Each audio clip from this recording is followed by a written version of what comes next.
ਇੱਥੇ ਲੋਕਾਂ ਦੀ ਮਜਬੂਰੀ ਆ ਆਪਣੇ ਆਪ ਨੂੰ ਫਿਟ ਰੱਖਣਾ ਕਿ ਉਹਨਾਂ ਨੂੰ ਨਾ ਫਿਜ਼ੀਕਲੀ ਸਟਰੋਂਗ ਬਣਨਾ ਹੀ ਪੈਣਾ, ਨਹੀਂ ਤਾਂ ਮੈਂਟਲੀ ਤਾਂ ਹੈ ਹੀ ਨਹੀਂ। ਸਭ ਤੋਂ ਵੱਡੀ ਪ੍ਰੋਬਲਮ ਸਾਡੇ ਲੋਕਾਂ ਨੂੰ ਪਤਾ ਕਿੱਥੇ ਆਉਂਦੀ ਹੈ ਕਿ ਜੇ ਉਹ 5-6 ਦਿਨ ਜਿਮ ਨਹੀਂ ਲਾਣਗੇ ਤੇ that is not good for them. It is not about the gym, it is about getting in a routine. ਅਸੀਂ ਨਾ ਆਪਣੇ ਆਪ ਨੂੰ ਜਨਰਲਾਈਜ਼ ਕਰਨਾ ਸ਼ੁਰੂ ਕਰਤਾ ਲੋਕਾਂ ਦੇ ਨਾਲ, ਜਦ ਕਿ ਗੁਰੂ ਸਾਹਿਬ ਨੇ ਸਾਨੂੰ ਇੱਕ ਅਲੱਗ ਪੰਥ ਵਸਾਇਆ ਸੀਗਾ ਜਿਹੜਾ ਮੈਂਟਲੀ ਫਿਟ ਕਿੱਦਾਂ ਰਹੂਗਾ, ਅੰਮ੍ਰਿਤ ਵੇਲਾ ਸਾਂਭ ਕੇ। ਵਾਰੀਅਰ ਇੱਕ ਖਾਲਸਾ ਨੂੰ ਹੋਣਾ ਬਹੁਤ ਜ਼ਰੂਰੀ ਹੈ। ਉਹ ਆਪਣੇ ਲੋਕਾਂ ਨੇ ਛੱਡਤਾ। ਮੈਂ ਨਹੀਂ ਕਹਿੰਦਾ ਕਿ ਚੀਜ਼ਾਂ ਜਿਹੜੀ ਅਸੀਂ ਕਰ ਰਹੇ ਹਾਂ ਗਲਤ ਹੈ, ਬਟ ਜਿਹੜੀ ਚੀਜ਼ਾਂ ਕਰਨੀ ਚਾਹੀਦੀਆਂ ਨੇ ਉਹ ਕਰੋ, ਉਸ ਤੋਂ ਬਾਅਦ ਜੋ ਮਰਜ਼ੀ ਕਰੋ। ਯੋਰ ਫਾਦਰ ਹੋ ਗਏ ਜਾਂ ਮੇਰੇ ਫਾਦਰ ਦੀ ਜਿਹੜੀ ਜਨਰੇਸ਼ਨ ਹੈ ਉਹ ਕਾਮਯਾਬ ਪਤਾ ਕਿਉਂ ਸੀਗੀ? ਉਹ ਡਿਸੀਜਨ ਮੇਕਰ ਬੜੇ ਸਟਰੋਂਗ ਸੀਗੇ, ਉਹ ਪ੍ਰੈਕਟੀਕੈਲਿਟੀ ਤੇ ਕੰਮ ਕਰਦੇ ਨੇ। ਸਾਡੀ ਜਨਰੇਸ਼ਨ ਥਿਊਰੀ ਤੇ ਜ਼ਿਆਦਾ ਆ ਗਈ।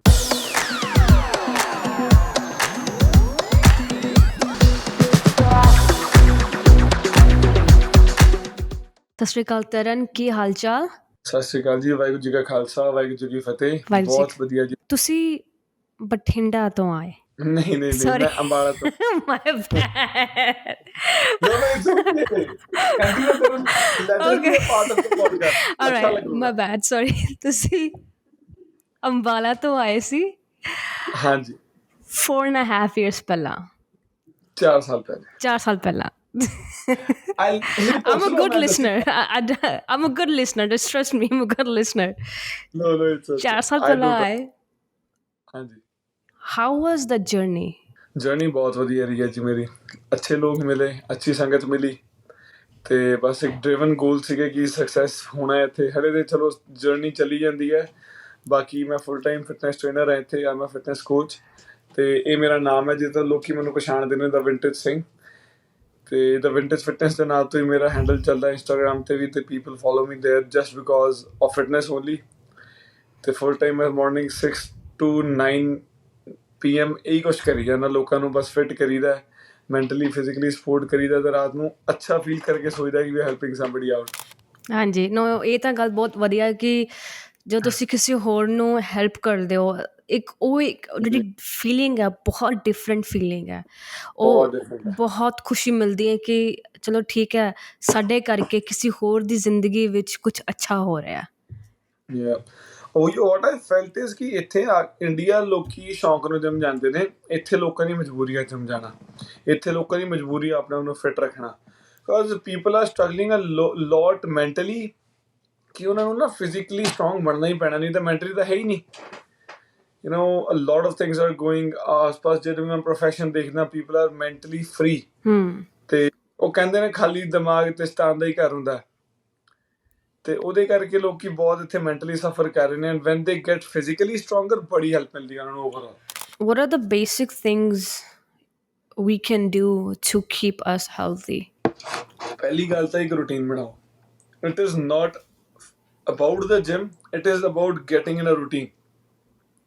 ਮੈਂ ਲੋਕਾਂ ਨੂੰ ਦੇਖਣਾ ਟਾਈਮ ਨਹੀਂ ਹੈਗਾ। ਸੋ ਟਾਈਮ ਇਹ ਤੁਹਾਨੂੰ ਕੋਈ ਕਹਿ ਨਹੀਂ ਰਿਹਾ ਵੀ ਤੁਸੀਂ 6 ਜਾਂ 7 ਦਿਨ ਜਿਮ ਜਾਓ। ਸਭ ਤੋਂ ਵੱਡੀ ਪ੍ਰੋਬਲਮ ਸਾਡੇ ਲੋਕਾਂ ਨੂੰ ਪਤਾ ਕਿੱਥੇ ਆਉਂਦੀ ਹੈ? ਉਹ ਇਹ ਸੋਚਦੇ ਨੇ ਕਿ ਜਿੱਦਾਂ ਇੰਡੀਆ ਜਿਮ ਚੱਲਦੀ ਹੈ ਨਾ, 5-6 7 ਦਿਨ ਲੋਕੀ ਜਿਮ ਲਾਉਂਦੇ ਨੇ, ਕਿ ਜੇ ਉਹ 5-6 ਦਿਨ ਜਿਮ ਨਹੀਂ ਲਾਣਗੇ ਤੇ that is not good for them। ਕਿ 6 ਦਿਨ ਜਿਮ ਲੱਗੂਗੀ ਤੇ ਜਿਮ ਨਹੀਂ ਤਾਂ ਨਹੀਂ ਹੈਗੀ।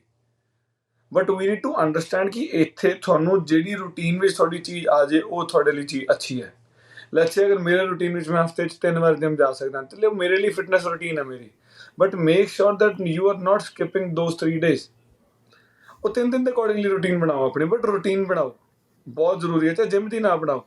ਸੋ ਵਾਟ ਆਈ ਸੇ ਟੂ ਐਵਰੀਵਨ ਇਜ਼ ਕਿ ਇਹਨਾਂ ਕੰਟਰੀਆਂ ਵਿੱਚ ਨਾ, ਇੰਡੀਆ 'ਚ ਵੀ ਇੱਕ ਗੇਮ ਜ਼ਰੂਰ ਹੋਣੀ ਚਾਹੀਦੀ ਹੈ ਤੁਹਾਡੇ ਕੋਲ। So when you play game, you burning a lot of calories, ਬਹੁਤ ਕੈਲਰੀਆਂ ਬਰਨ ਕਰਦੇ ਹੋ ਤੁਸੀਂ ਫਿਟ ਵੀ ਰਹਿੰਦੇ ਹੋ, ਤੁਸੀਂ ਮੈਂਟਲੀ ਤੇ ਫਿਜ਼ੀਕਲੀ ਦੋਵੇਂ ਪਾਸਿਓਂ ਫਿਟ ਰਹਿੰਦੇ ਹੋ। It helps a lot.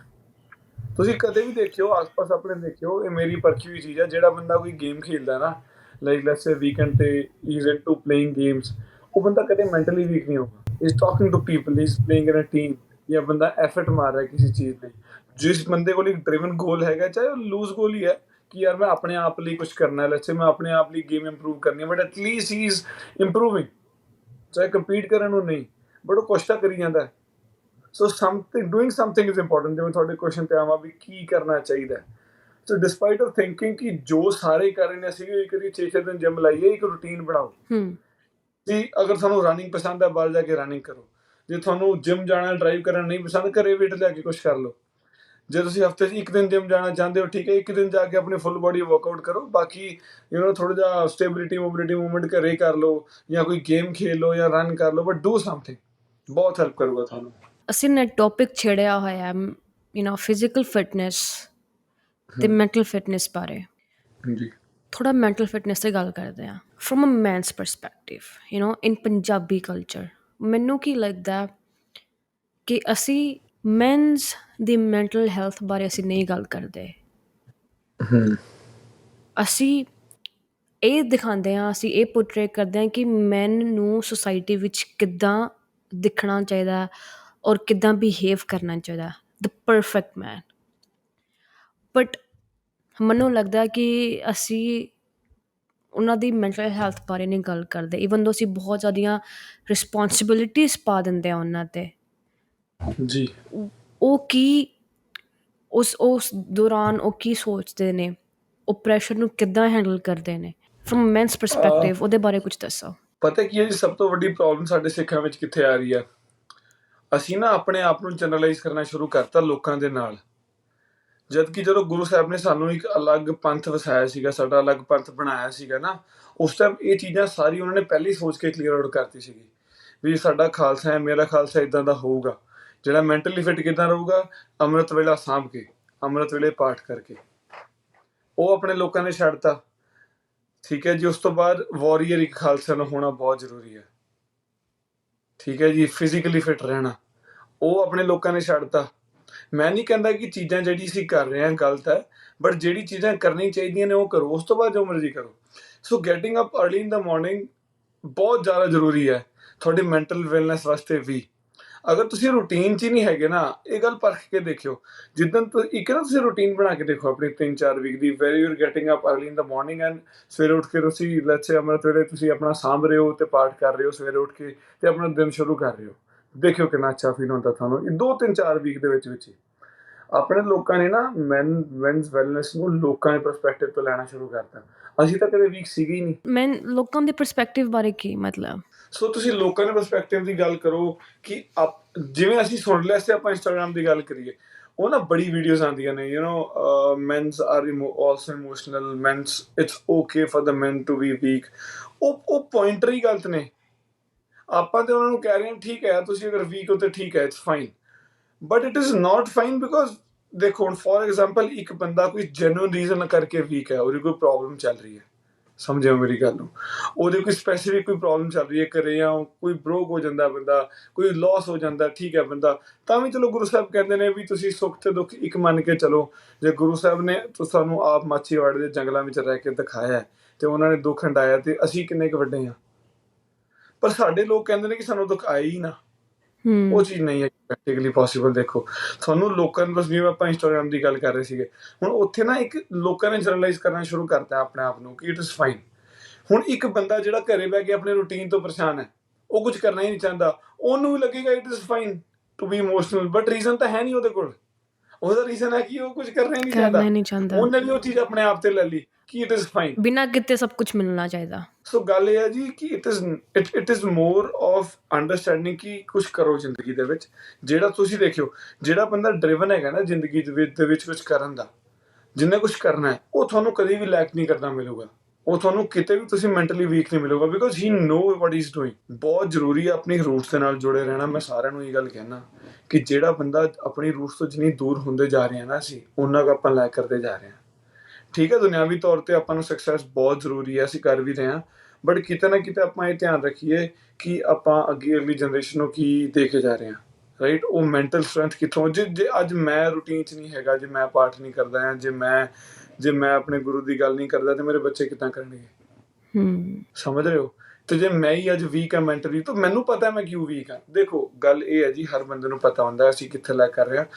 Help ਲਓ, ਫਿਜ਼ੀਕਲ ਐਕਟੀਵਿਟੀਜ਼ ਦੀ ਹੈਲਪ ਲੈਣੀ ਬਹੁਤ ਜ਼ਰੂਰੀ ਹੈ, ਬਟ ਜਿਹੜੇ ਕੰਮ ਕਰਨੇ ਵਾਲੇ ਨੇ ਉਹ ਕਰਨੇ ਬਹੁਤ ਜ਼ਰੂਰੀ ਨੇ। ਮਤਲਬ ਮੈਂ ਜਿਵੇਂ ਦੇਖੋ ਸਰ, ਮੇਰੀ ਏਜ ਵੀ 26-27 ਹੈ, ਅਸੀਂ ਵੀ ਉਹੀ ਦੁਨੀਆ 'ਚ ਰਹੀ ਦਾ ਜਿੱਥੇ ਤੁਸੀਂ ਰਹਿ ਰਹੇ ਹੋ। ਮੈਂਟਲ ਵੈਲਨੈਸ ਦੀ ਗੱਲ ਕਰਨੀ ਬਹੁਤ ਜ਼ਿਆਦਾ ਜ਼ਰੂਰੀ ਹੈ, ਬਟ ਇਹਦੇ ਨਾ ਦੋ ਪਰਸਪੈਕਟਿਵ ਨੇ। ਇੱਕ ਹੈ ਸਿੱਖਾਂ ਦਾ ਪਰਸਪੈਕਟਿਵ। ਆਪਾਂ ਜੇ ਉਹਦੇ ਬਾਰੇ ਗੱਲ ਕਰਾਂਗੇ ਨਾ, ਜੇ ਆਪਣੇ ਲੋਕ ਉਹ ਗੱਲ ਸਮਝਣਗੇ ਤੇ ਉਹਨਾਂ ਨੂੰ ਦੂਜੇ ਵਾਲੇ ਪਰਸਪੈਕਟਿਵ ਤੇ ਜਾਣ ਦੀ ਲੋੜ ਹੀ ਨਹੀਂ ਹੈਗੀ, ਜਿਹੜਾ ਜਨਰਲਾਈਜ਼ ਕੀਤਾ ਜਾਂਦਾ ਹੈ। ਕੋਈ ਤਾਂ ਗੱਲ ਹੀ ਨਹੀਂ ਸੀਗੀ, ਖਾਲਸੇ ਦੇ ਚੜ੍ਹਦੀ ਕਲਾ ਵਾਲੇ ਰਹੇ ਨੇ। ਹੂੰ ਚੜ੍ਹਦੀ ਕਲਾ ਸਾਡੇ ਤੋਂ ਖਤਮ ਹੁੰਦੀ ਜਾ ਰਹੀ ਹੈ। ਆਪਾਂ ਕਹਿੰਦੇ ਆ ਵੀ ਚੜ੍ਹਦੀ ਕਲਾ ਉਸ ਟਾਈਮ ਹੀ ਹੈ ਜਦੋਂ ਅਸੀਂ ਖੁਸ਼ ਹਾਂ। ਹੂੰ ਪਰ ਸਾਡੇ ਸਿੱਖਾਂ ਨੇ ਪੁਰਾਣੇ ਇਤਿਹਾਸ ਵਿੱਚ ਸਿਖਾਇਆ ਵੀ ਚੜ੍ਹਦੀ ਕਲਾ ਸਿੱਖਾਂ ਦੀ ਸਾਰੇ ਟਾਈਮ ਹੀ ਹੈ। ਕਿੱਦਾਂ ਹੋਊਗੀ? ਸਾਨੂੰ ਕਰਨੀ ਪੈਣੀ ਹੈ, ਗੁਰੂ ਸਾਹਿਬ ਨਾਲ ਹੋਊਗੀ। ਅਸੀਂ ਭੁੱਲਦੇ ਹੀ ਜਾ ਰਹੇ ਹਾਂ।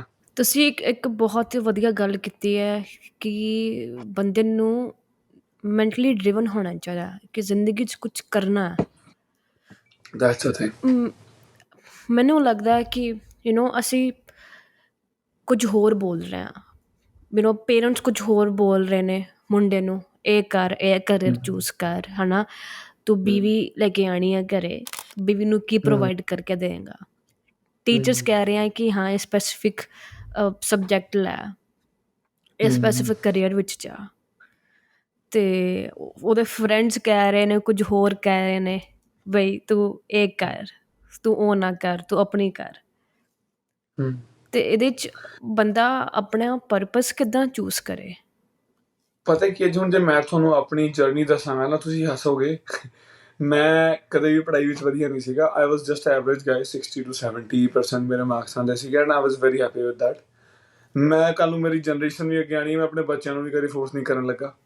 ਪਹਿਲੀ ਗੱਲ ਤਾਂ ਗੱਲ ਪੜ੍ਹਾਈ ਦੀ ਹੈ ਹੀ ਨਹੀਂ, ਗੱਲ ਤਾਂ ਓਵਰਆਲ ਗਰੋ ਕਰਨ ਦੀ ਹੈ। ਸੋ ਮੈਂ ਨਹੀਂ ਕਹਿੰਦਾ ਜਿਹੜੇ ਪੜ੍ਹਦੇ ਨੇ ਮਾੜੇ ਨੇ, ਬਟ ਜਿਹੜੇ ਨਹੀਂ ਵੀ ਪੜ੍ਹਦੇ ਉਹ ਵੀ ਮਾੜੇ ਨੇ, ਰਾਈਟ? Yeah. ਤੁਸੀਂ ਸਮਝੋ ਗੱਲ ਨੂੰ। ਜਿਵੇਂ ਮੈਂ 10th ਜਦੋਂ ਕਲੀਅਰ ਕੀਤੀ ਆਪਣੀ, ਉਸ ਤੋਂ ਬਾਅਦ ਸਾਡੇ ਡੈਡੀ ਨੇ ਕਿਹਾ ਵੀ ਮੈਨੂੰ ਜਾਂ ਮੇਰੀ ਸਿਸਟਰ ਹੈ ਮੇਰੀ ਛੋਟੀ, ਕਿ ਦੋਵਾਂ 'ਚੋਂ ਇੱਕ ਬੰਦਾ ਮੈਡੀਕਲ ਕਰ ਲਓ। ਅਤੇ ਮੇਰਾ ਸੁਭਾਅ ਤਾਂ ਨਾ, ਮੈਂ ਪਾਪਾ ਦੀ ਗੱਲ ਮੋੜਦਾ ਨਹੀਂ।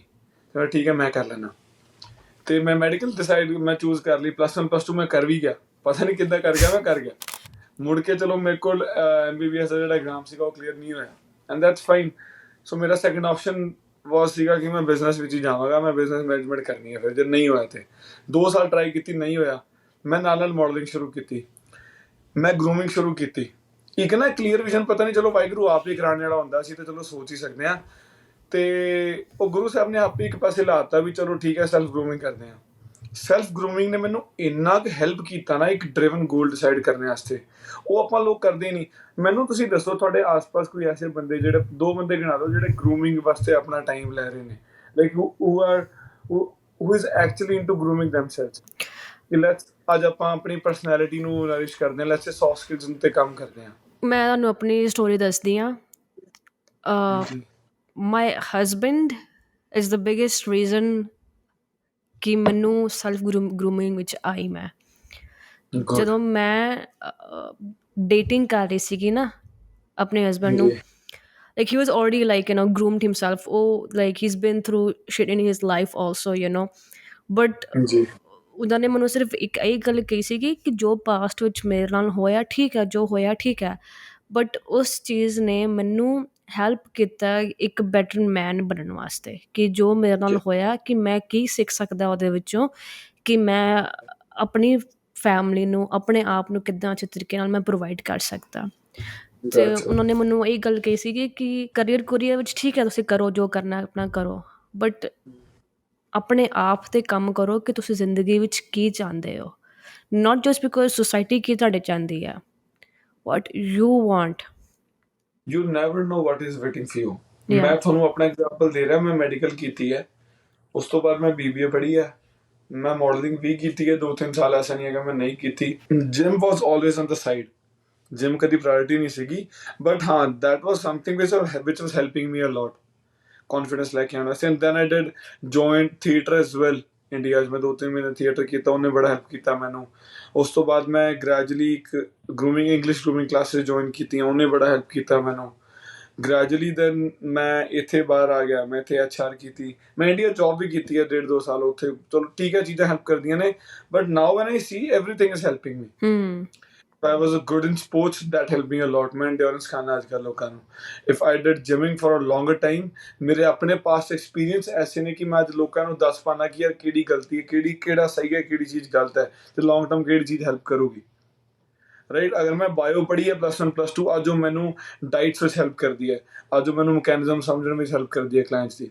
ਅ ਲੋਟ ਆਫ ਥਿੰਗਸ ਜਿਵੇਂ ਅੱਜ ਲੋਕੀ ਜਿਹੜੇ ਅੱਜ ਚੀਜ਼ਾਂ ਪੜ੍ਹਦੇ ਨੇ ਮੈਂ ਆਲਰੇਡੀ ਕੀਤੀ ਹੋਈਆਂ ਨੇ, ਰਾਈਟ। ਇਫ ਯੂ ਸੇ ਕਿ how to understand people in a better way, mentally ਮੈਂ ਗਰੂਮਿੰਗ ਕੀਤੀ ਹੈ, ਸੋ ਮੈਨੂੰ ਪਤਾ ਉਹ ਚੀਜ਼ ਕਿੱਦਾਂ ਕਰਨੀ ਹੈ। ਸੋ ਮੇਰੇ ਵਾਸਤੇ ਜੋ ਵੀ ਲਾਈਫ 'ਚ ਕੀਤਾ ਸਾਰਾ ਕੁਝ ਕੰਮ ਹੈ। ਤੇ ਸਭ ਤੋਂ ਵੱਡੀ ਚੀਜ਼ ਹੈ ਅਰਦਾਸ। ਮੈਂ ਇਹ ਗੱਲ ਜ਼ਰੂਰ ਦੱਸਾਂਗਾ, ਕਹਿਣਾ ਚਾਹਾਂਗਾ ਤੁਹਾਨੂੰ ਕਿ ਆਪਾਂ ਨਾ ਅਰਦਾਸ ਕਰਨੀ ਭੁੱਲ ਜਾਂਦੇ ਹਾਂ। ਅਰਦਾਸ ਦੀ ਬੜੀ ਵੱਡੀ ਸ਼ਕਤੀ ਹੈ। ਮੈਂਟਲੀ ਜੇ ਤੁਸੀਂ ਸਟਰੋਂਗ ਨਹੀਂ ਹੋਣਾ, ਠੀਕ ਹੈ ਹਰ ਬੰਦਾ ਸਫਰ ਕਰਦਾ ਹੈ, ਨਾਰਮਲ ਗੱਲਾਂ ਨੇ ਹੈ। ਦੇਖੋ ਕਿਸੇ ਦੀ ਵੀ ਲਾਈਫ ਗ੍ਰਾਫ ਇਦਾਂ ਸਟ੍ਰੇਟ ਜਾਂ ਗ੍ਰਾਫ ਉੱਤੇ ਨਹੀਂ ਜਾ ਰਿਹਾ, it's always up and down, and that's fine. We need to understand ਕਿ ਤੁਸੀਂ ਉਹ ਡਾਊਨ ਗ੍ਰਾਫ ਦੇ ਵਿੱਚ ਵੀ ਗਰੋ ਕਰੋ।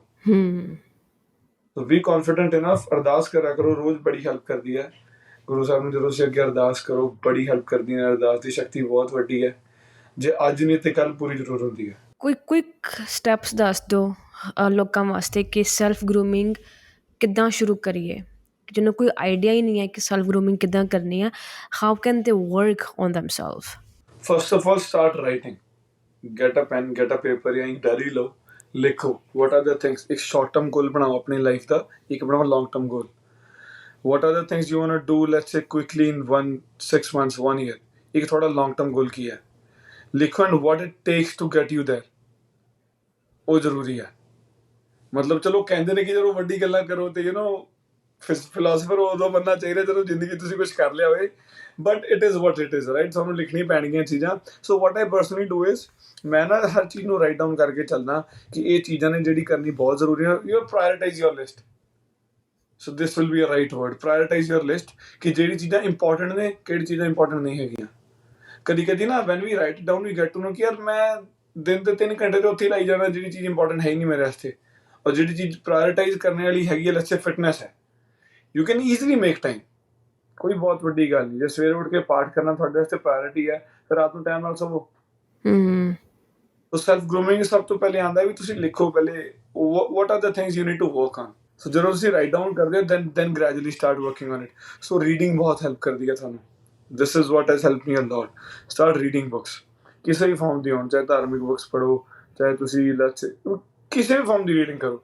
ਅਗਰ ਤੁਹਾਨੂੰ ਮੋਟੀ ਬੁੱਕਸ ਪੜ੍ਹਨੀ ਪਸੰਦ ਨਹੀਂ ਤਾਂ ਛੋਟੀ ਬੁੱਕਸ ਪੜ੍ਹੋ, ਪਤਲੀ ਬੁੱਕਸ ਪੜ੍ਹੋ। ਸੁਣਨਾ ਸ਼ੁਰੂ ਕਰੋ ਅਗਰ ਨਹੀਂ ਤੁਹਾਨੂੰ ਰੀਡਿੰਗ ਪਸੰਦ, ਬਟ ਸਟਾਰਟ।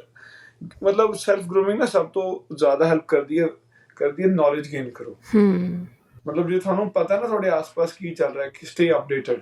ਤੁਸੀਂ 4 ਬੰਦਿਆਂ ਵਿੱਚ ਬੈਠੇ ਹੋ ਔਰ ਤੁਸੀਂ ਜਦੋਂ ਗੱਲ ਕਰੋਗੇ and you are already updated what is going around, ਤੁਹਾਨੂੰ ਕੌਨਫੀਡੈਂਸ ਬਹੁਤ ਦੇਊਗੀ ਚੀਜ਼। ਨਹੀਂ, ਇਹ ਗੱਲ ਤਾਂ ਮੈਂ ਸੁਣੀ ਸੀਗੀ ਕਿ ਤੁਹਾਨੂੰ ਛੋਟੀ ਨੌਲੇਜ ਹਰ ਇੱਕ ਟੌਪਿਕ ਬਾਰੇ ਹੋਣੀ ਚਾਹੀਦੀ ਹੈ, ਕਿ ਹੋਣੀ ਚਾਹੀਦੀ ਕੱਲ੍ਹ ਹੈ। ਨੂੰ ਜਾ ਕੇ ਤੁਸੀਂ ਕਿਸੇ 5 ਲੋਕਾਂ ਦੇ ਗਰੁੱਪ ਵਿੱਚ ਜਾ ਕੇ ਕੋਈ ਗੱਲ ਸ਼ੇਅਰ ਕਰਨੀ ਹੈ, ਤੁਹਾਨੂੰ ਨੌਲੇਜ ਹੋਣੀ ਚਾਹੀਦੀ ਹੈ ਕਿ ਹਾਂ ਇਹ ਬੰਦੇ ਨੂੰ ਕੁਝ ਨਾ ਕੁਝ ਪਤਾ ਹੈ, and that gives you a lot of confidence. ਯਾ ਕਿਉਂਕਿ ਦੇਖੋ ਤੁਹਾਡੀ ਜਿਹੜੀ ਓਵਰਆਲ ਡਿਵੈਲਪਮੈਂਟ ਹੈ ਨਾ, ਉਹ ਇਹੀ ਚੀਜ਼ਾਂ ਤੋਂ ਹੁੰਦੀ ਹੈ। ਹੁਣ ਜੇ ਮੈਂ ਕਮਰੇ 'ਚ ਬਹਿ ਕੇ ਸਾਰਾ ਕੁਝ ਕਰੀ ਜਾਵਾਂ ਉਹਦਾ ਵੀ ਫਾਇਦਾ ਨਹੀਂ। ਤੁਹਾਨੂੰ ਬਾਹਰ ਜਾ ਕੇ ਲੋਕਾਂ ਨਾਲ ਮਿਲਣਾ ਪੈਣਾ। The more you meet people, the more you talk to them, you get to know ਕਿ ਯਾਰ ਠੀਕ ਹੈ। ਹੁਣ ਫੋਰ ਐਗਜ਼ਾਮਪਲ ਮੈਂ ਕਮਰੇ 'ਚ ਬਹਿ ਕੇ ਆਪਣੀ ਪ੍ਰੈਕਟਿਸ ਕਰੀ ਜਾਵਾਂ ਤੇ ਮੈਨੂੰ ਤਾਂ ਪਤਾ ਹੀ ਨਹੀਂ ਲੋਕੀ ਕਿੱਥੇ ਪਹੁੰਚੇ ਹੋਏ ਨੇ। ਗੋ ਮੀਟ ਪੀਪਲ। ਲੋਕਾਂ ਨੂੰ ਜਦੋਂ ਤੁਸੀਂ ਮਿਲਦੇ ਹੋ, ਲੋਕਾਂ ਦੇ ਮੈਂਟਲ ਲੈਵਲ ਦੇਖਦੇ ਹੋ ਕਿ ਯੂ ਗੈਟ ਟੂ ਨੋ ਕਿ ਯਾਰ ਮੈਂ ਇੱਥੇ ਆ ਤੇ ਲੋਕੀ ਬਹੁਤ ਅੱਗੇ ਬੈਠੇ ਹੋਏ ਨੇ। Not in terms of competition, but you get to know ਕਿ yes I have to work on myself more. Yeah so ਜਦੋਂ ਤੁਸੀਂ ਲੋਕਾਂ ਨੂੰ ਮਿਲਦੇ ਹੋ, ਤੁਸੀਂ ਆਪਣੇ ਉੱਤੇ ਕੰਮ ਕਰਦੇ ਹੋ। ਅੱਛਾ, ਓਵਰਆਲ ਬੀ ਕੌਨਫੀਡੈਂਟ। ਮੈਨੂੰ ਸਟੇਜ ਨੇ ਬੜੀ ਹੈਲਪ ਕੀਤੀ ਹੈ। Like personally I was fond of going on stages. ਮੈਂ +2 ਤੱਕ ਬੜਾ ਸ਼ਾਈ ਬੱਚਾ ਸੀਗਾ, 10th +2 ਤੱਕ ਬਹੁਤ ਸ਼ਾਈ ਸੀਗਾ, but then when you gradually realize ਕਿ when you are facing people, ਉਹਦੇ ਵਰਗਾ ਕੌਨਫੀਡੈਂਸ ਤੁਹਾਨੂੰ ਕੋਈ ਚੀਜ਼ ਨਹੀਂ ਦੇ ਸਕਦੀ। be it any platform, ਚਾਹੇ YouTube ਹੀ ਹੈ, start speaking out when you meet people। ਮੈਂ ਜਦੋਂ ਐਲਗੋਮਾ ਆਇਆ ਨਾ, ਸੋ ਇੰਡੀਆ ਤੇ ਮੈਂ ਕਰਦਾ ਹੀ ਸੀਗਾ। I had a small company named Motivational Garage there too, and I used to motivate kids. I used to self grooming classes ਹੁੰਦੀ ਸੀਗੀ ਮੇਰੀ ਸੌਫਟ ਸਕਿਲਸ ਦੇ ਉੱਤੇ। ਸੋ ਜਦੋਂ ਮੈਂ ਇੱਥੇ ਆਇਆ, ਮੈਂ ਇੱਕੋ ਵਾਰ ਸਟੇਜ ਫੇਸ ਕੀਤੀ ਹੈ ਇੱਥੇ, and that was awesome when you are speaking and there are people listening to you and you get to know ਕਿ ਹਾਂ ਯਾਰ ਕੁਛ ਤਾਂ ਹੈਗਾ, ਅਸੀਂ ਕੁਛ ਅਚੀਵ ਕੀਤਾ, and that gives you a lot of confidence। ਉਹੀ ਗੱਲ ਹੈ, confidence ਦੀ ਗੱਲ ਖੜੀ ਹੈ। ਤੁਸੀਂ ਕੀ ਨੋਟਿਸ ਕੀਤਾ ਸਾਡੀ ਜਨਰੇਸ਼ਨ ਦੇ ਮੈਨ ਬਾਰੇ, ਕੰਪੇਅਰ ਟੂ ਸਾਡੇ ਡੈਡ ਦੀ ਜਨਰੇਸ਼ਨ ਦੇ ਮੈਨ ਬਾਰੇ ਕਿੰਨੀ ਕੁ ਸਿਮਿਲੈਰਿਟੀ ਜਾਂ ਫਿਰ ਡਿਫਰੈਂਸ ਹੈਗਾ? ਕੋਈ ਸਿਮਿਲੈਰਿਟੀ ਨਹੀਂ ਜੀ। ਸਾਡੀ ਜਨਰੇਸ਼ਨ ਬਹੁਤ ਜ਼ਿਆਦਾ ਫਾਇਦਾ ਹੈ, sorry for the word, but ਸਾਡੀ ਜਨਰੇਸ਼ਨ ਬਹੁਤ ਜ਼ਿਆਦਾ ਲੈਕ ਕਰ ਰਹੀ ਹੈ। ਮਤਲਬ on a serious note, if I see, ਮੈਂ ਬਾਹਰ ਦੀ ਗੱਲ ਕਰਦਾ, ਮੈਂ ਆਪਣੇ ਫਾਦਰ ਨਾਲ ਮੈਂ ਆਪਣੀ ਕੰਪੈਰੀਜ਼ਨ ਕਰਾਂਗਾ ਨਾ, ਡਿਸਪਲਿਨ ਰੇਸ਼ੋ ਦੀ ਗੱਲ ਕਰੋ 2:10, ਠੀਕ ਹੈ ਜੀ। ਉਸ ਤੋਂ ਬਾਅਦ ਆ ਜਾਓ ਪੰਚੁਐਲਿਟੀ 1:10, ਉਸ ਤੋਂ ਬਾਅਦ ਆ ਜਾਓ ਡਿਸੀਜਨ ਮੇਕਿੰਗ ਪਾਵਰ 1.5/10। ਮਤਲਬ ਇਹ ਜਿਹੜੀ ਚੀਜ਼ਾਂ ਨੇ ਨਾ ਛੋਟੀ ਦੈਟ ਕਾਊਂਟਸ ਅਪ ਅ ਲੋਟ। ਤੁਸੀਂ ਮੇਰੀ ਗੱਲ ਸਮਝੋ, ਜੇ ਮੈਂ ਅੱਜ ਇੱਥੇ ਬਹਿ ਕੇ ਇਹ ਨਹੀਂ ਡਿਸਾਈਡ ਕਰ ਪਾ ਰਿਹਾ ਮੈਂ ਮਾਰਕੀਟ ਜਾ ਕੇ $5 ਦੀ ਟੀ-ਸ਼ਰਟ ਲੈਣੀ ਕਿ ਨਹੀਂ ਲੈਣੀ, ਜਾਂ $10 ਦੀ ਟੀ-ਸ਼ਰਟ, ਤੁਸੀਂ ਇਵੈਂਚੁਅਲੀ ਤੁਸੀਂ ਆਪ ਸੋਚ ਕੇ ਦੇਖਿਓ, ਵੀ ਗੋ ਆਊਟ ਇਨ ਦ ਮਾਰਕੀਟ, ਅਸੀਂ ਕਦੇ ਇੱਕ ਚੀਜ਼ ਨਾ $20-30 ਦੀ ਵੀ ਹੋਊਗੀ, ਲੈਣ ਨੂੰ 1 ਘੰਟਾ ਲਾ ਦਿੱਤਾ, ਇਹ ਚੀਜ਼ ਕਰ, ਉਹ ਦੇਖ। So gradually small decision making power is gonna get you bigger decisions. ਜੇ ਤੁਸੀਂ $20-30 ਦੇ ਡਿਸੀਜਨ ਨੂੰ 1 ਘੰਟਾ ਲਾ ਰਹੇ ਹੋ, ਕੱਲ੍ਹ ਨੂੰ ਜਦੋਂ ਤੁਸੀਂ ਬਿਜ਼ਨਸ ਡੀਲਸ ਕਰਨੀਆਂ ਨੇ, ਕਦ ਕੋਈ ਵੱਡੇ ਡਿਸੀਜਨ ਲੈਣੇ ਨੇ ਆਪਣੀ ਲਾਈਫ ਦੇ, ਉਹ ਕਿੱਦਾਂ ਲੈ ਲਓਗੇ? ਇਹ ਮੇਰੇ 'ਚ ਨਹੀਂ ਹੈਗਾ, I am learning still. But ਜੇ ਮੇਰੇ ਪਾਪਾ ਦੀ ਗੱਲ ਕਰੋ, ਵੈਰੀ ਕਲੀਅਰ, ਮਤਲਬ ਇੱਦਾਂ ਡਿਸੀਜਨ ਮੇਕਿੰਗ ਪਾਵਰ ਹੈ। ਲਾਈਕ ਇਫ ਯੂ ਸੇ, ਕਦੀ ਆਪਾਂ ਉੱਠ ਕੇ 15-20 ਮਿੰਟ ਇਹੀ ਗੱਲ ਤੇ ਲਾ ਦੀ ਤੁਸੀਂ ਆਪ 'ਚ ਪਾਉਣਾ ਕੀ ਆਪਾਂ, ਡਿਸੀਜਨ ਮੇਕਿੰਗ ਪਾਵਰ ਕਿੱਥੇ ਹੈ? ਇਜ਼ ਇਟ ਬਿਕੋਜ਼ ਸਾਡੇ ਕੋਲ ਆਪਸ਼ਨਸ ਬਹੁਤ ਜ਼ਿਆਦੀਆਂ ਆ ਚੁੱਕੀਆਂ? ਨਹੀਂ, ਆਈ ਥਿੰਕ ਸੋ ਆਪਸ਼ਨਸ ਪਹਿਲੇ ਵੀ ਬਹੁਤ ਸੀਗੇ ਜੀ। So why men are lacking this particular problem, the decision making problem, or why are they not able to make decisions for themselves? See, I would say that this is the difference between a successful person and a person who is trying to be successful. ਮਤਲਬ ਜੇ ਤੁਹਾਨੂੰ ਕੋਈ businessman ਦਿਖੂਗਾ ਨਾ, ਉਹ risk taking ਹੋਊਗਾ, ਉਹ decision maker ਹੋਊਗਾ। ਲੋਕਾਂ 'ਚ ਆਪਣੇ ਜਿਹੜੇ ਲੈਟਸ ਸੇ योर फादर ਹੋ ਗਏ ਜਾਂ ਮੇਰੇ ਫਾਦਰ ਦੀ ਜਿਹੜੀ ਜਨਰੇਸ਼ਨ ਹੈ, ਉਹ ਕਾਮਯਾਬ ਪਤਾ ਕਿਉਂ ਸੀਗੇ? ਉਹ ਡਿਸੀਜਨ ਮੇਕਰ ਬੜੇ ਸਟਰੋਂਗ ਸੀਗੇ। ਸਾਡੇ ਲੋਕਾਂ ਕੋਲ ਗੱਲਾਂ ਹੀ ਬਹੁਤ ਨੇ ਕਰਨ ਨੂੰ। ਮਤਲਬ ਲੈਟਸ ਸੇ ਜੇ ਜਿਮ ਜਾਣਾ ਤੇ ਕੱਪੜੇ ਪਾਉਣ ਨੂੰ 1 ਘੰਟਾ ਲਾ ਦੇਣਾ। ਮੈਂ ਤੁਹਾਨੂੰ ਪਰਸਨਲੀ ਦੱਸਦਾ, ਜਦੋਂ 10 ਸਾਲ ਪਹਿਲੇ ਮੈਂ ਜਿਮ ਸ਼ੁਰੂ ਕੀਤੀ ਹੈ ਨਾ, ਉਸ ਟਾਈਮ ਜਿਮ ਦੇ ਕੱਪੜੇ ਨਹੀਂ ਹੁੰਦੇ ਸੀਗੇ ਵੀ ਇਹ ਕੱਪੜੇ ਜਿਮ 'ਚ ਪਾ ਕੇ ਜਾਣੇ ਨੇ, ਜਾਂ ਇਹ ਸ਼ੂਜ਼ ਜਿਮ ਦੇ ਨੇ, ਜਾਂ ਇਹ ਵਾਲਾ ਲੋਅਰ ਜਾਂ ਇਹ ਵਾਲੀ ਟੀ-ਸ਼ਰਟ ਜਿਮ ਦੀ ਹੈ। ਉਹ ਚੀਜ਼ਾਂ ਅੱਜ ਕੱਪੜੇ ਲੱਗ 1 ਘੰਟਾ ਦੇ ਜਿਮ ਦੇ ਕੱਪੜੇ ਪਾਉਣ ਲੱਗ ਜਾਂਦਾ ਲੋਕਾਂ ਨੂੰ, ਵੀ ਸ਼ੇਕਰ ਕਿਹੜਾ ਲੈ ਕੇ ਜਾਣਾ ਜਾਂ ਕੱਪੜੇ ਕਿਹੜੇ ਪਾ ਕੇ ਲੈ ਕੇ ਜਾਣੇ ਨੇ। એનર્ਜੀ ਕਿੰਨੀ ਵੇਸਟ ਹੁੰਦੀ ਹੈ। You need to understand it is all about energy ਕਿੰਨੀ ਬਹੁਤ ਵੇਸਟ ਹੁੰਦੀ ਹੈ। If you are wasting 15 minutes in the morning to decide what you want to wear, ਤੁਸੀਂ 15 ਮਿੰਟ ਦੀ એનર્ਜੀ ਵੇਸਟ ਕੀਤੀ ਹੈ ਉੱਥੇ। ਤੇ ਜਿਹੜੇ ਵੱਡੇ ਡਿਸੀਜਨਸ ਤੁਸੀਂ ਡਿਊਰਿੰਗ ਦਾ ਡੇ ਲੈਣੇ ਨੇ, ਤੁਸੀਂ ਉਹ ਆਬਵੀਅਸਲੀ ਉੱਥੇ એનર્ਜੀ ਘੱਟ ਯੂਜ਼ ਕਰੋਗੇ। ਮੈਂ ਆਪਣੇ ਪਾਪਾ ਨੂੰ ਜਦੋਂ ਦੇਖਦਾ ਕਿ ਲੈਟਸ ਸੇ ਕੁੜਤਾ ਜਾਮਾ ਹੀ ਪਾਣਾ ਉਹਨਾਂ ਨੇ, ਲਾਈਕ ਪਾਪਾ ਪਾ ਲਿਆ ਕਰੋ ਕੁਛ ਹੋਰ, ਲਾਈਕ ਬਟ ਠੀਕ ਹੈ। ਹੁਣ ਜਿਹੜੀ ਚੀਜ਼ਾਂ ਆਪਾਂ ਬੁੱਕਸ ਵਿੱਚ ਪੜ੍ਹੀ ਰਹਿਣਾ ਕਿ ਉਹਨੂੰ ਇੱਦਾਂ ਕਰਨਾ ਚਾਹੀਦਾ, ਇੱਦਾਂ ਮੈਂਟਲੀ ਤੁਸੀਂ ਸਟਰੋਂਗ ਰਹਿੰਦੇ ਹੋ, ਪੰਚੁਅਲ ਹੋਣਾ ਚਾਹੀਦਾ, ਸਾਰੀ ਬੁੱਕਸ ਇਹ ਸਿਖਾਉਂਦੀਆਂ ਨੇ ਤੁਹਾਨੂੰ। But when we see our upper generation, ਜਾਂ ਤੁਸੀਂ ਵੀ ਘਰ ਦੇਖਿਓ ਆਪਣੇ, ਜਿਹੜੀ ਸਾਡੀ ਅਪਰ ਜਨਰੇਸ਼ਨ ਹੈ, ਉਹਨਾਂ 'ਚ ਸਾਰਾ ਕੁਛ ਹੈਗਾ। They are already discipline, they are already punctual, they are already making good decisions, ਕਿਉਂਕਿ ਉਹਨਾਂ ਨੂੰ ਪਤਾ ਹੈ, ਉਹ ਪ੍ਰੈਕਟੀਕੈਲਿਟੀ ਤੇ ਕੰਮ ਕਰਦੇ ਨੇ। ਸਾਡੀ ਜਨਰੇਸ਼ਨ ਥਿਓਰੀ ਤੇ ਜ਼ਿਆਦਾ ਆ ਗਈ। ਬਹੁਤ ਡਿਫਰੈਂਸ ਹੈ ਜੀ ਇਹਦੇ ਤੇ ਮੈਂ ਬਹੁਤ ਡਿਸਕਸ਼ਨਸ ਕੀਤੀਆਂ ਨੇ। ਸਾਡੀ ਜਨਰੇਸ਼ਨ ਬਹੁਤ ਜਗ੍ਹਾ ਲੈਕ ਕਰ ਰਹੀ ਹੈ, like trust me or no, and you will see eventually 5-10 ਸਾਲ ਬਾਅਦ ਕਿ ਜਿਹੜੇ ਸਾਡੀ ਜਨਰੇਸ਼ਨ ਹੈ ਨਾ, ਬਿਜ਼ਨਸ ਸੰਭਾਲ ਵੀ ਨਹੀਂ ਪਾਉਣਗੇ ਜਿਹੜੇ ਸਾਡੇ ਘਰਦਿਆਂ ਨੇ ਚਲਾ ਕੇ ਦਿੱਤੇ ਹੋਏ ਨੇ। ਇਹ ਤਾਂ ਮੈਂ ਬਹੁਤ ਜਗ੍ਹਾ 'ਤੇ ਦੇਖਿਆ ਕਿ ਕਈਆਂ ਦੇ ਲਾਈਕ ਫਾਦਰਸ ਨੇ ਬਿਜ਼ਨਸ ਖੜਾ ਕਰਕੇ ਦਿੱਤਾ ਤੇ ਉਹ ਸਾਲ ਵੀ ਨਹੀਂ ਲਗਾਉਂਦੇ ਰੋੜਨ ਵਾਸਤੇ। ਨਹੀਂ, it takes a lot of dedication, ਕਿਉਂਕਿ ਡਿਸਿਪਲਿਨ ਲੈ ਕੇ ਆਉਣਾ ਹੀ ਬਹੁਤ ਵੱਡੀ ਗੱਲ ਹੈ ਜੀ। ਤੁਸੀਂ ਛੋਟੀ ਜਿਹੀ ਗੱਲ ਸਮਝੋ, ਜੇ ਮੈਂ ਸਵੇਰੇ 7 ਵਜੇ ਆਪਣੇ ਆਫਿਸ ਪਹੁੰਚਣਾ ਹੈ ਤੇ I don't have the decision making power, ਰਾਤ ਨੂੰ ਮੈਂ 9 ਵਜੇ ਲੈਟਸ ਸੇ 9:30 ਘਰੇ ਆ ਗਿਆ, ਉਹ ਡਿਸੀਜਨ ਮੇਕਿੰਗ ਚਾਹੀਦੀ ਹੈ to say no because you have something early in the morning, right? ਜੇ ਤੁਸੀਂ ਉਹ ਡਿਸੀਜਨ ਨਹੀਂ, ਸਾਡੀ ਜਨਰੇਸ਼ਨ ਨਹੀਂ ਲੈ ਪਾਉਂਦੀ। ਤੁਸੀਂ ਸਾਡੇ ਡੈਡੀ ਦੀ ਜਨਰੇਸ਼ਨ ਦੇਖੀਏ, ਜਿਹਨਾਂ ਨੇ ਰਾਤ ਨੂੰ 10:30 ਵਜੇ ਸੌਣਾ ਤੇ ਸੌ ਜਾਣਾ ਹੈ। ਵੀ ਆਰ ਘਰੇ ਫੋਨ ਤੇ ਲੱਗੇ 2-2 ਘੰਟੇ ਫੋਨ ਤੇ ਵੇਸਟ ਕਰਤੇ, ਦੈਟ ਕਾਊਂਟਸ ਅਪ ਅ ਲੋਟ। ਮਤਲਬ ਉਹ ਮੈਂ ਆਪਣੀ ਪਰਸਨਲ ਲਾਈਫ 'ਚ ਦੇਖਿਆ, ਰੀਲਸ ਦੇਖ ਲਈਆਂ 2 ਘੰਟੇ, ਹਾਂ ਉਹ ਚੀਜ਼ਾਂ ਕਾਊਂਟ ਅਪ ਬਹੁਤ ਕਰਦੀਆਂ ਨੇ ਜੀ, ਉਹ એનર્ਜੀ ਬਹੁਤ ਲੈਂਦੀ ਹੈ ਸਾਡੀ।